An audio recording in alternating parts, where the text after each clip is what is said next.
আসসালামু আলাইকুম। আজকে আপনাদের সাথে শেয়ার করছি খুব মজাদার একটা পটল, আলুর আর কাঁকরোল দিয়ে একটা মিক্সড সবজি ভাজি। তো যারা ভাজি করতে পারে না বা রান্না একেবারেই পারে না, তারাও খুব ইজিলি এই ভাজিটা করে খেয়ে ফেলতে পারবে। আর গরম ভাতের সাথে এই ভাজিটা দিয়ে খেলে অনায়াসে আপনি বেশ অনেকটা ভাত খেয়ে ফেলতে পারবেন। যদি আপনি সবজি লাভার হন তাহলে পুরো প্লেটই শেষ করে ফেলতে পারবেন। তো প্রথমেই আমি শুরু করে দিচ্ছি কীভাবে রান্নাটা করতে হয়। ভাজি খুবই ইজি, যে কোনো সবজি ভাজি একই প্রসেসে করা যায়। তো প্রথমেই একটা কড়াইতে তেল গরম করে নিব, তারপরে পেঁয়াজ আর কাঁচামরিচটাকে একটু ভেজে নিচ্ছি। পেঁয়াজ কাঁচামরিচটা যখন একটু ভাজা ভাজা হয়ে যাবে, ঠিক এই পর্যায়ে এসে আমি আলু, পটল আর কাঁকরোলটা যে কুচি কুচি করে রেখেছিলাম সেই মিশ্রণটাকে দিয়ে দিচ্ছি কড়াইতে। এবার তেলের মধ্যে একটু হালকা নেড়ে চেড়ে নিব, তারপরে দিয়ে দিব মশলা। মশলা ছাড়াও ভাজতে পারেন জাস্ট লবণ দিয়ে।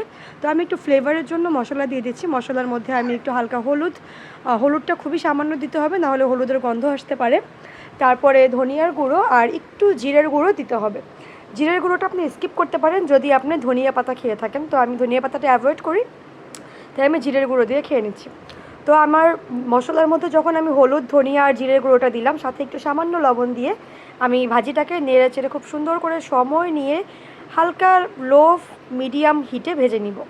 চুলার আঁচটা হাই করা যাবে না, আবার লো করা যাবে না, একটু লো মিডিয়াম এরকম হিট করে নিতে হবে। তারপর একটু ঢাকনা দিয়ে ঢেকে আমি সিদ্ধ হতে দিব। কোনো পানি মিক্স করা যাবে না ভাজির মধ্যে।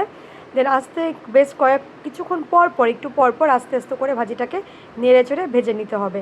ব্যাস হয়ে যাবে, তারপর আপনার ভাজি রেডি। তারপর অনায়াসে আপনি খুব মজাদারভাবে একটা সুস্বাদু খাবার খেয়ে ফেলতে পারবেন।